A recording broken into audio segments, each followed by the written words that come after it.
100 ஏக்கரா வாங்கின அப்புறம் என்னோட இது வந்து ஆர்கானிக் பண்ணலாம்னு தொடங்கிட்டேன். அது என்னோட ஸ்டோரி சொல்லணும் தான் என்னோட இது. அப்போ 2000 நான் தொடங்கும்போது ஆர்கானிக் டீ பண்ணலாம் நினைச்சாச்சுன்னா எல்லாரும் 100% கமர்ஷியல் தான். அதுல எந்த விதமான சந்தேகமே இல்லை.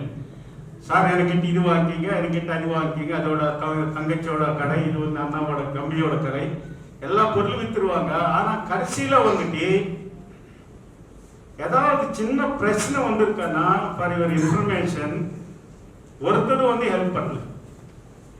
எனக்கு டீ நான் உங்களுக்கு ஆர்கானிக் பொருள் யூஸ் பண்றேன், ஆனா நீங்க வந்து எனக்கு கொஞ்சம் உதவி பண்ணுங்க, இது பூச்சி வந்திருக்கா, இன்னைக்கு வரேன் நாளைக்கு கழிச்சுட்டு வரேன், காலி இது கூட இதெல்லாம் சாப்பிட்டு எதுவும் இதாச்சு. நான் வந்து கிட்டத்தட்ட ஒரு 3 வருஷத்துல 100 ஏக்கராக்கு ஒரு 30 லட்சம் லாஸ் ஆயிடுச்சு. ஃபார் ஒரு கைண்ட் இன்ஃபர்மேஷன் 3 வருஷத்துல ஆர்கானிக் பண்ணலாம்னு நினைச்சிட்டு 30 லட்சம் லாஸ் ஆயிட்டேன். அப்புறம் என்ன கண்டுபிடிச்சிட்டேன், இப்போ வந்து அப்போ ஆர்கானிக் வந்து மெச்சூர் ஆகல.